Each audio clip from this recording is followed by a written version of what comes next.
your question is, what is the essence of Shivalinga? Okay. Linga in Sanskrit means indicator. Okay. Pullinga means indicator of male. Strilinga means indicator of female. Shivalinga means indicator of Shiva. Indicator of Shiva, not Shiva. Indication of Shiva. Okay. Oh, who is Shiva? Shiva is the Atma, the self. Okay.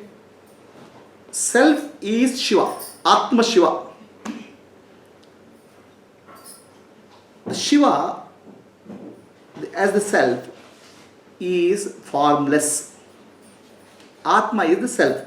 I principle, which is awareness, consciousness, bliss. Sat Chit Ananda. Myself is Sat Chit Ananda, my real self. Shiva.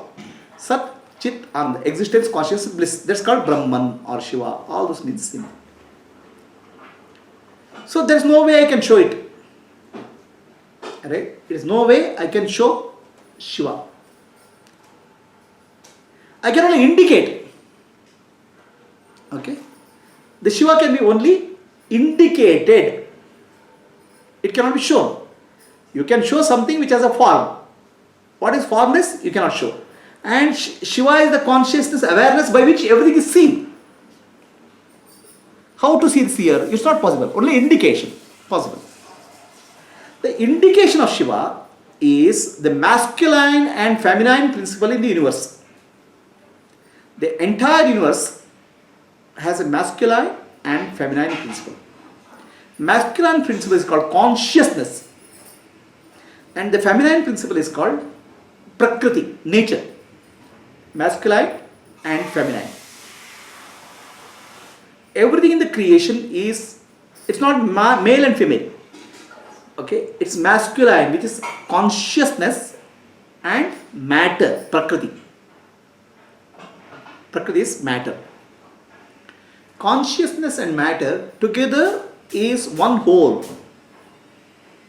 Okay, so that's why Shivalinga has a linga form and a pitam. The pitam represents the Prakriti. Okay, it's a feminine, and the upper portion represents the masculine. Okay, the entire creation is a combination of masculine and feminine. Now, masculine and feminine is not in the male and female sense. The consciousness and matter, Purusha and Prakriti. Okay. Okay, so that's what is Shivalinga. This consciousness and matter has appeared from pure awareness, which is Shiva. That pure awareness does not undergo any change. It's called Sadashiva also.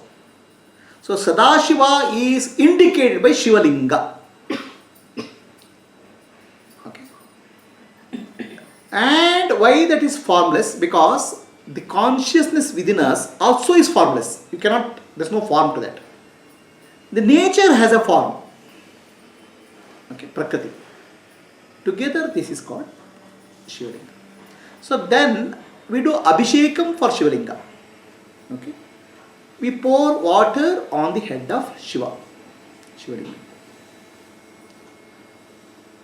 The water represents the mind. Our mind we are offering to Shiva. The water also represents the this thing, what is the Prakriti, what is happening in the nature. So when anything happens in nature which falls on this Shiva and Shakti, nothing happens to that. Nothing, not a drop of water stays on the head of Shiva. Because nothing stays in consciousness, our consciousness. Only mind has a memory. Mind, something is there in memory, but consciousness is pure. And I am consciousness.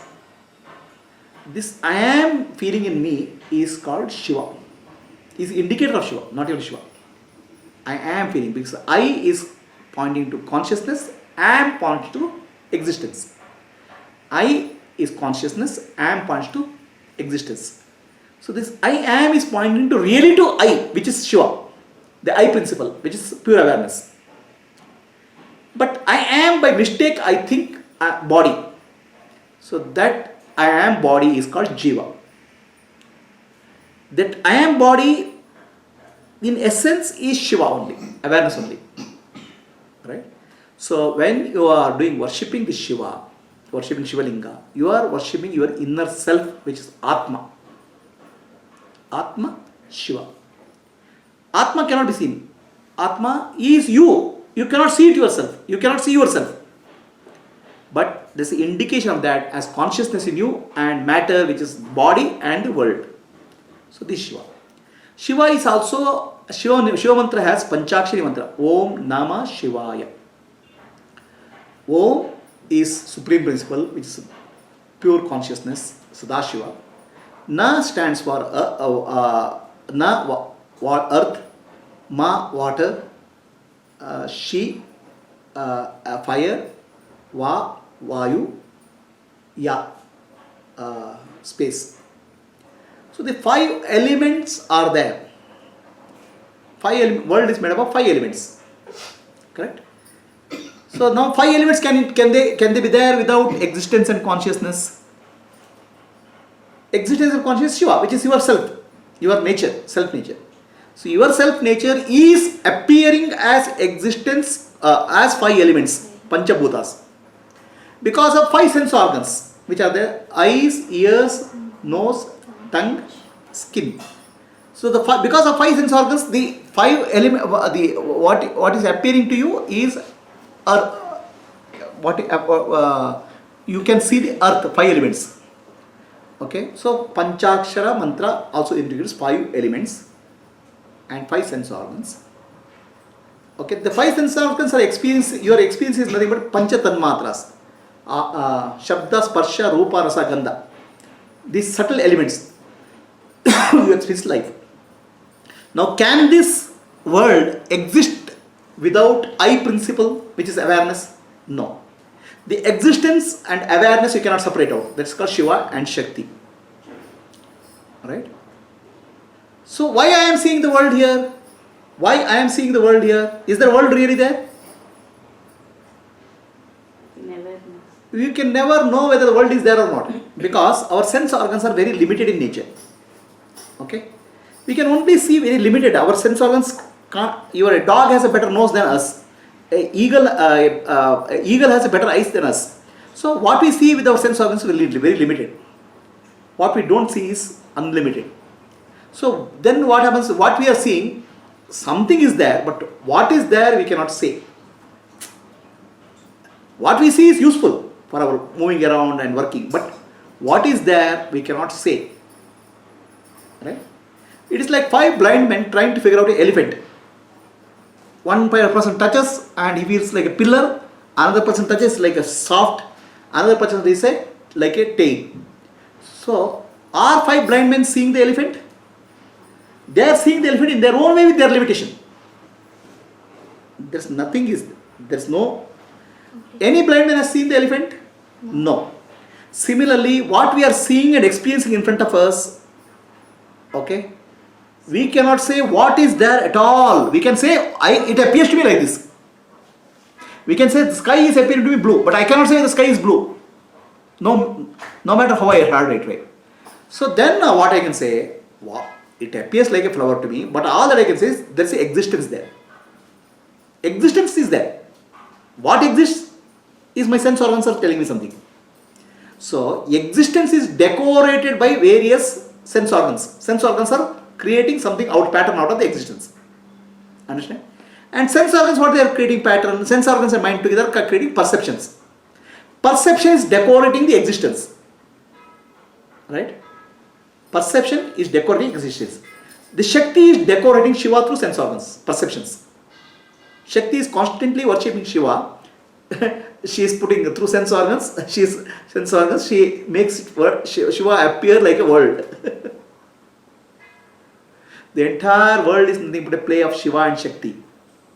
So that we worship through Shiva Linga and Panchakshari mantra. Then we offer Panchamrita, the 5 amritas. 5, it's milk, curd, then ghee, honey and sugar, right? So you offer it to Shiva, which means self, Atman. Atman cannot accept, Atman nothing touches Atma, the self, pure. So we offer it to Shiva Linga, indicator of self. Okay. These five are: milk is your pure mind. Okay, curd is nothing but your thoughts. The ghee is nothing but the churned thoughts, which is intellect, purified intellect. Honey is the bliss. The sugar is the sweet words, your purified thought process. Like that, you are offering the mind in the form mind to that Shiva. So you think that we always offer our words and thoughts to somebody else. When we start offering to that Shiva, inner Shiva, Atma Shiva, then that becomes Amrita, the nectar. Right? The same five elements, mind becomes nectar. The mind, when it's connected to Atma, it becomes a nectar, Amrita. That's why it's Panchamrita. Otherwise, you keep on pouring the ghee and water and have a good, nice prasadam. It's your own inner self. Constantly the mind has to go to the self. Okay, not the physical objects, but physical objects symbolic.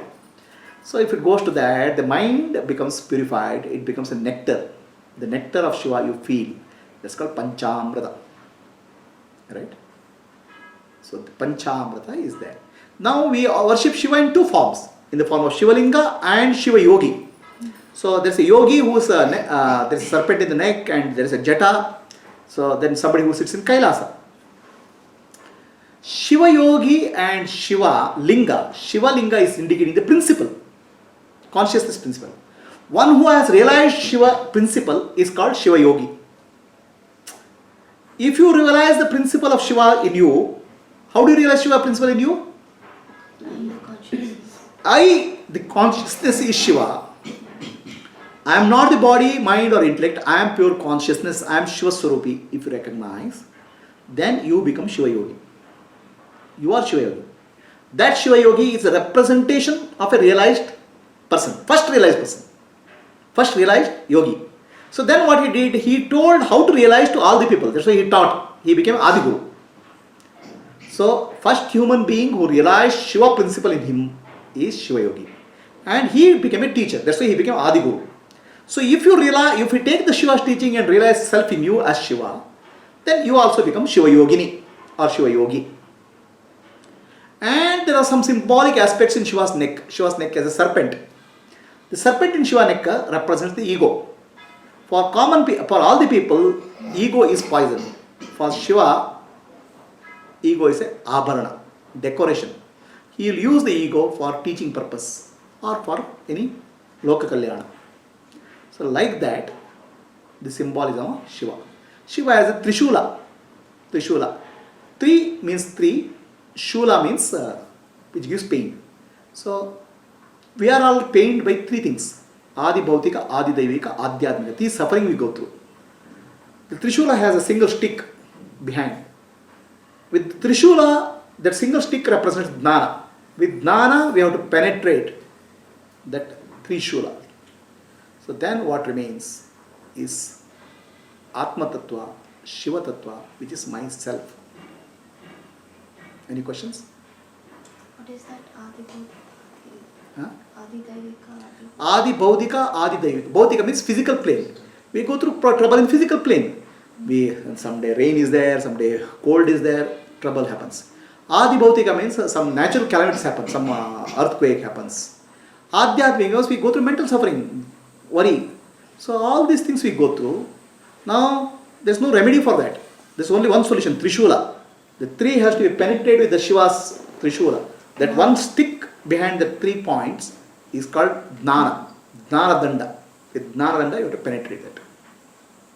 Atma Jnana. Okay. And on the Shiva's head, water is continuously poured. Right? In the temple or at home, there's a continuous drop of water. So that is actually to indicate that our mind has to constantly go through Shiva Tattva, Atma Tattva, like water. You have to continuously you have to keep, not momentary, not you have to continuously do that. That also another meaning means as a Shiva Tattva, the Shiva, water doesn't stay on the head of Shiva, it just flows. Right? Samsara doesn't affect Atma Tattva. So, like that, many things are told in the form of Shivalinga. Any questions?